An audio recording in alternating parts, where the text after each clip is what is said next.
और जिसके बाप ने चाबी नहीं बनाई जहाज की, राफेल खोलने बंद करने की छोड़ दो, साधारण हेलीकॉप्टर की, उसको पहुंचने के लिए पहुंचा नहीं बनाया जिसके बाप ने, जो भारत का 88,000 करोड़ का कर्जदार है, जो चीन का कर्जदार है, उस अनिल अंबानी को राफेल बनाने की तकनीक और ठेका हमारा हिंदुस्तान एरोनॉटिक्स लिमिटेड से छीन करके और उसको पार्टनर बना दिया गया। इस क्रोनोलॉजी को आपको समझना पड़ेगा। और अनिल अंबानी कौन?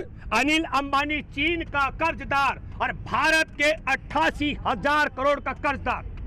तब प्रधानमंत्री मोदी ने कहा था हिंदुस्तान एरोनॉटिक्स लिमिटेड की आर्थिक स्थिति ठीक नहीं है, जिसमें 1700 इंजीनियर काम करते हैं, जिसमें 32,000 कर्मचारी काम करते हैं, जिसने 4100 से ज्यादा जहाज बना दिए और संसार में हवा में चलते हुए तेल भरने वाले संसार के 4 जहाज हैं, उनमें से एक जहाज तेजस हिंदुस्तान एरोनॉटिक्स लिमिटेड ने बनाया।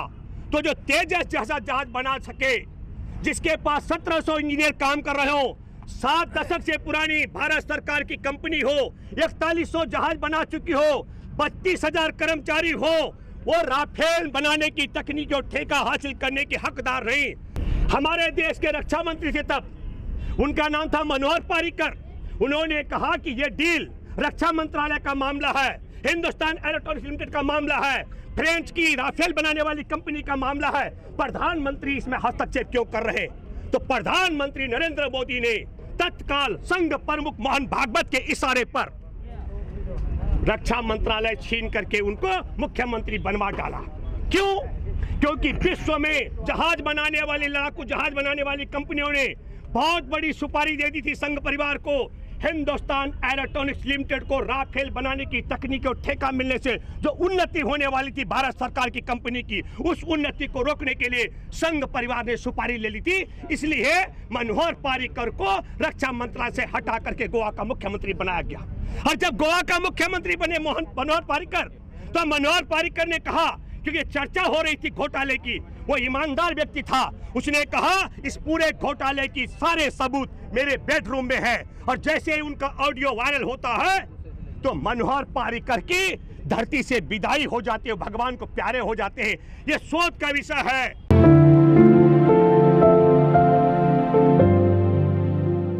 राफेल घोटाले पर संसद में चर्चा हो रही थी तो फ्रांस के राष्ट्रपति का पत्र आ गया, प्रेम पत्र, और ये सर्टिफिकेट आ गया, मोदी सरकार ने घोटाला नहीं किया। और आज अभी मैं आपको बताना चाहता हूं कि फ्रांस में एक ऑडिट रिपोर्ट जारी हुई और उस ऑडिट रिपोर्ट में यह माना गया कि 11 लाख यूरो का घोटाला हुआ है। और घोटाला किसमें हुआ? वो खरीदार को दिया गया है। तो मैं इस पर आपके साथ बात करना चाहता हूं राफेल के विषय में। राफेल के मामले में 8 अप्रैल 2015 को हमारे देश के विदेश सचिव एस जयशंकर, जो आज विदेश मंत्री हैं, क्योंकि 9 अप्रैल से लेकर 12 अप्रैल 2015 को प्रधानमंत्री नरेंद्र मोदी का फ्रांस दौरा था और प्रधानमंत्री नरेंद्र मोदी के फ्रांस दौरे से पहले विदेश सचिव ने कहा कि रक्षा सौदों का मामला राजनीतिक उच्च स्तर पर नहीं किया जाता है। वो पहले से ही फ्रेंच कंपनी के साथ में हिंदुस्तान एरोनॉटिक्स लिमिटेड का सौदा होने वाला है, जो आप सब लोग जानते होंगे कि 126 राफेल का सौदा, जिसमें हमारे देश में हिंदुस्तान एरोनॉटिक्स लिमिटेड को राफेल बनाने की तकनीक और ठेका दोनों मिलने थे। लेकिन बहुत रोचक बात है, 9 अप्रैल को भारत के प्रधानमंत्री नरेंद्र मोदी फ्रांस पहुंचते हैं और 10 अप्रैल को ऐलान कर देते हैं कि हमारा दोनों, भारत का प्रधानमंत्री और ओलांद वहां के जो राष्ट्रपति हैं, कि हमारा पूरा डील राफेल सौदे को लेकर हो गया। 36 राफेल बना करके, 36 राफेल बना करके फ्रेंच कंपनी भारत को देगी, उसमें से हिंदुस्तान एरोनॉटिक्स लिमिटेड को बाहर कर दिया गया। और मात्र 12 दिन पुरानी कंपनी जो रजिस्टर्ड कराई गई थी अनिल अंबानी की। और मैं फिर कहना चाहता हूं, एक और क्रोनोलॉजी आप सब लोगों को मालूम होगा, 4 अप्रैल को फ्रांस का अखबार पोल खोल करता है। जैसे ही ये पोल खोल होने वाली होती है फ्रांस में, आपको बता दूं, भारत की संसद में चर्चा चल रही थी कि राफेल में घोटाला हुआ, तो फ्रांस के राष्ट्रपति की चिट्ठी भारत की संसद में पहुंच जाती है। और जैसे ही फ्रांस में राफेल घोटाले की पोल खोल खुलती है तो बीजापुर छत्तीसगढ़ में लाइट मशीन गन से लैस होकर नक्सलवादी हमारे जवानों की हत्या कर देते हैं। इस क्रोनोलॉजी को भी आपको समझना पड़ेगा। मैं दावे के साथ में कह सकता हूं कि राफेल घोटाले से ध्यान भटकाने के लिए संघ परिवार की मोदी सरकार और अमित शाह के इशारे पर बीजापुर में हमारे सीआरपीएफ के जवानों की हत्या करवाई गई बिना सरकार की इच्छा के बगैर। ना तो हिंदुस्तान इलेक्ट्रॉनिक्स लिमिटेड का जो पार्टनरशिप थी वो खत्म होकर के चीन के कर्जदार अनिल अंबानी के पास जा सकता था एचएल का ठेका, और ना भारत में मोदी सरकार जैसी ताकतवर सरकार की इच्छा के बगैर नक्सलवादियों के पास लाइट मशीन गन आ सकती थी। और यही नहीं, लाइट मशीन गन के अलावा आप सब लोग देख रहे होंगे 22 से ज्यादा जवानों की शहादत हो चुकी है, 31 जवान घायल है, 2 जवान अभी लापता है। तो मैं एक बात आपके सामने कहने आया हूं, इस पूरी क्रोनोलॉजी में एक और चीज आप देखिए। तब के रक्षा मंत्री, मैंने विदेश सचिव का जिक्र किया, विदेश सचिव ने कहा कि राफेल के सौदे के विषय में प्रधानमंत्री कोई चर्चा नहीं करेंगे, और प्रधानमंत्री ने सौदा बदल दिया। कैसा चरित्र है, कैसा संयोग है कि एक चीन का जो दुश्मन देश है उसके कर्जदार अनिल अंबानी को राफेल का ठेके पार्टनर बनाया जाता है। यह कैसा संयोग है कि संसद में सवाल उठता है घोटाले का, और राफेल घोटाला नहीं हुआ, फ्रांस के राष्ट्रपति का पत्र आ जाता है।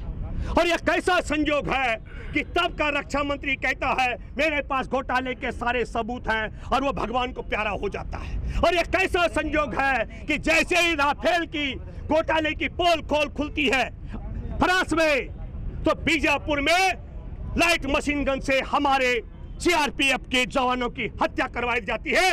देशवासियों, इस क्रोनोलॉजी को आपको समझना चाहिए। ये बात मैं आपके साथ इसलिए करने आया हूं कि ये कहते हैं कि हम देश नहीं झुकने देंगे, देश नहीं बिकने देंगे, ये नालायक देश के गद्दार हैं। अब ये संयोग है कि प्रयोग, ये आपको सोचना पड़ेगा।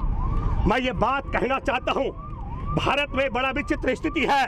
जब भारत सरकार चाहती है लोकसभा का चुनाव जीतने के लिए, तो खुफिया एजेंसी की रिपोर्ट के बावजूद आरडीएक्स बड़ी गाड़ी आती है, टक्कर मारती है, और हमारे पुलवामा में 40 से ज्यादा जवानों के टुकड़े टुकड़े बिखर जाते हैं। और जब टुकड़े टुकड़े बिखर रहे होते हैं तब प्रधानमंत्री शूटिंग करा रहा होता है। यह संयोग है कि प्रयोग कि बिहार का चुनाव होता है, और बिहार के चुनाव से पहले बिहार के रेजिमेंट के जवान मारे जाते हैं। यह संयोग है कि प्रयोग संसद में फ्रांस में घोटाले की बात उठती है, राफेल घोटाले की, वहां की चिट्ठी आ जाती है, और जैसे ही पोल खोल खुलती है हमारे जवानों की हत्या कर दी जाती है। यह बात मैं आपके सामने करने के लिए आया हूं। और आप सब लोग देख रहे होंगे कि अनिल अंबानी का कार्यालय भी बिक रहा है, 88,000 करोड़ का कर्जदार अनिल अंबानी। और अब आप समझ लीजिएगा, उसका कर्जा चुकता करने के लिए हमारे देश की 7 दशक पुरानी हिंदुस्तान इलेक्ट्रॉनिक्स लिमिटेड का मान और सम्मान भी दांव पे लगा दिया गया। देश के साथ गद्दारी कर दी गई, राफेल के साथ घोटाला हुआ,